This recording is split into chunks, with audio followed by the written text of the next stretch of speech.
Hello, I'm back for this week's edition of MMA News, and I've got quite a bit to talk about this week. So, number one, I'm gonna go on the last weekend Strikeforce fight, Strikeforce Rusi versus Kaufman. I only saw 3 of the 5 main card fights, so I'm going to talk about them. Welterweight, you had Tarek Safadine versus Roger Bowling. Safadine had the edge on the ground. He was a lot more active overall, and I think he did deserve the win overall. So, and I should remark that Safadine and Bowling are both up and comers. I could possibly see Safadine taking on Nate Marquardt for the title sometime soon. We'll just have to wait and see how things go. Then the co-main event, you had Ronaldo Jacare Souza versus Derek Brunson. I have not heard about Brunson before, and I'm not sure if we'll hear about him again, considering that Souza knocked him out in the first round. It was a pretty impressive knockout. I guess people don't realize that in addition to his ground game, he does have the ability to strike. Yeah, he's got that kind of power. So, then of course the main event, Ronda Rousey versus Sarah Kaufman. Ended very quickly. Ronda went in there. Kaufman's supposed to be a striker, but Ronda came in,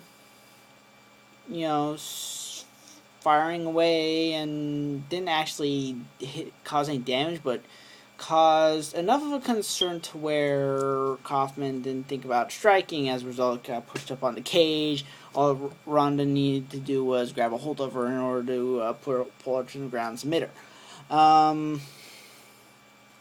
With that trademark armbar of hers. So at this point, Miesha Tate earlier on the card did defeat Julie Kenzie in the third round via, interestingly enough, armbar. So the question is if Tate's really going to be the next one, or if Strikeforce, which is really going to try putting together the fight that Ronda really wants, which is against Cyborg. Now, of course, she's been saying, Cyborg should come down to her weight. The problem is, Cyborg is huge. She's had trouble making 145. She once missed 145 by 7 pounds. She fought at 148 for the for Elite XC. She's to put it bluntly, she's a big girl.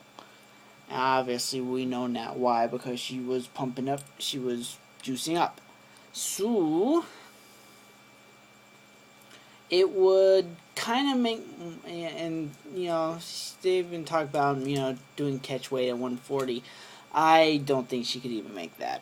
I honestly think it'd just be better if Ronda just went up there and they fought possibly for the long dormant featherweight title, and Ronda wins. If not, then you could just say that she went against a beast, and that's that. But anyways, that's that. So, developments this week, and then we'll talk about the this upcoming weekend's fight cards. Obviously, we heard about UFC 151. Dan Henderson tore his MCL, and then Chael Sonnen got called in and said, asked, would you be willing to fight for the light heavyweight title? He was expected to go up to light heavyweight against Forrest Griffin, but the fact of the matter, and before I actually start justifying my position, let me finish it. He went up, but John Jones refused, and in response, Dana White, I think, kind of prematurely canceled the card altogether. The title fight, a few of the fights have been 4 total fights of like the 12 planned fights on the fight card have been moved up to other to other events. The most notable being, of course, the title fight was originally moved up to it was moved up to UFC 152, which everyone thought, it's gonna UFC 152 is gonna be UFC 151. Another uncharacteristic move. UFC 152 is going to remain UFC 152, and UFC 151 is going to be called the Lost Event. But anyways, Jones was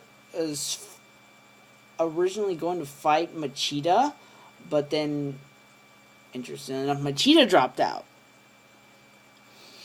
Now, this is once again this is a weird turn of events. You have, the challenger getting injured, the champion refusing the next challenger. There's the fight card being removed altogether, and then you have the challenger being offered the fight and refusing. And the next one to step up is now former UFC light heavyweight champion Vitor Belfort, who's been fighting middleweight recently. Now, honestly, if there was a middleweight being moved up to light heavyweight that I think would deserve the fight, I think it'd be Vitor Belfort a little bit more. He's had fights since his loss to Silva, whereas Chael Sonnen's coming off of a fight. I don't think someone who lost a fight should be given a title fight right away. Overall, I think it's just a bizarre, very, very, very bizarre set of circumstances. Because and also, I don't think it's very smart on Dana. Dana White is a businessman. He claims to be, he's done a lot for the sport, but it's been to advance the UFC. He's gone to war with various promotions, destroyed various promotions financially, put them out of business in the name of the UFC. Now, granted, his promotion does have, it is, the top promotion in the world. It has all the, financial backing, blah, et cetera, et cetera, et cetera. But, there's times that I've maybe put before. He can be an arrogant guy at times. And this is just another example. And I don't think this was really,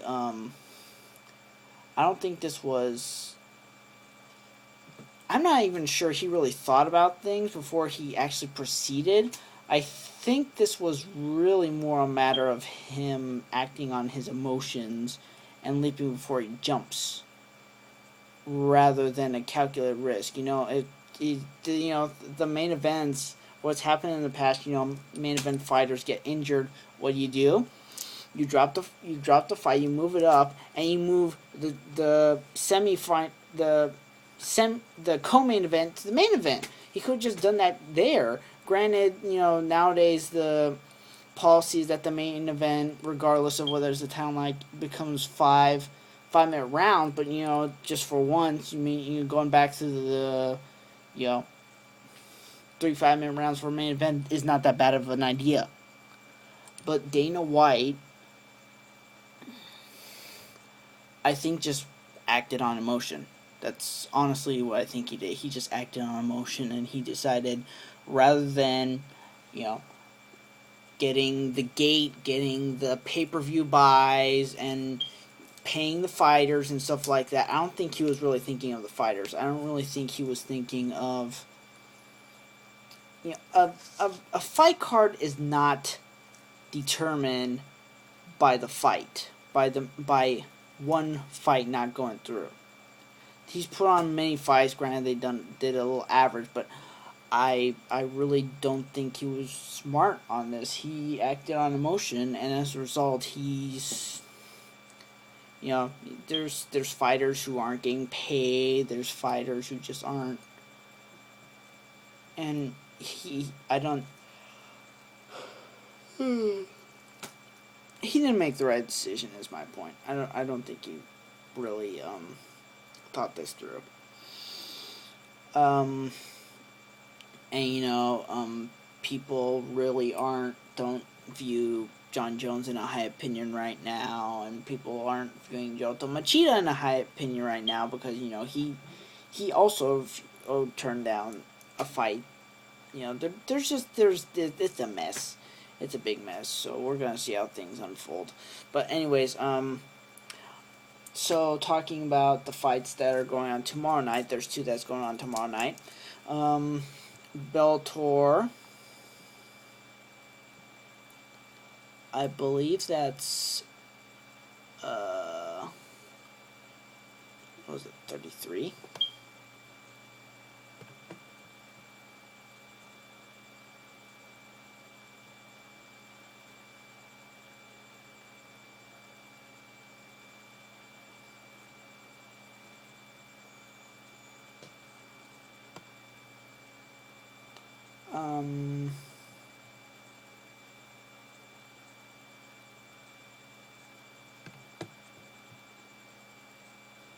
Okay, I'm not sure what the number is. I just don't know what the Roman numerals are anymore. But anyways, the Bellator fight card. The two main fights. I'm just going to go over the two main fights that are really relevant. The lightweight tournament, light heavyweight tournament, which has been running the whole, over the three events this summer, is finally coming to a conclusion. Travis Wyatt versus Attila Vey. Wyatt, I think, is probably stands the chance of getting the winning the belt and getting the title shot. He's the veteran. He's been around this, and he beat the middleweight champion. The light heavyweight champion in a super fight. And I honestly think that he deserves his title shot, and I hope he wins it. But that's just me. Then you have the bantamweight championship from the spring tournament, which is Marcus Galvao versus Luis Nogueira. Luis, I think. And the champion is set to face fight for that winner's set to fight for the bantamweight title. So this is all part of, in addition to the fight card coming up, this is all part of revving a Bellator in time for when it gets on Spike. Also of note, I'm gonna talk about this one thing, and then I'm gonna try to squeeze this in. Titan FC is also having a fight tomorrow night, and the main event is Estevez Jones versus Anthony Johnson. Anthony Johnson, of course, having had a bit of a problem in the UFC. He been at welterweight for a long time. Started having always had trouble making weight, and he was gonna move up to middleweight against Vitor Belfort. And he once again planned poorly, and that fight fell through. He is now fighting Estevez Jones, and he fought Belfort anyways, and he got slaughtered. And he got released as a result. So, he's finally fighting Estevez Jones at light heavyweight, which, obviously that's better for his health. That's better. We'll see how he does at that weight, but that's that. And the remaining thing is that K1 recently signed a multi-platform deal with Spike, so I guess we'll be seeing some K1 events on Spike, which would be nice because you don't often see K1. And they're just coming out of bankruptcy, new leadership and all that. But anyways, yeah, that's it. And thanks for watching.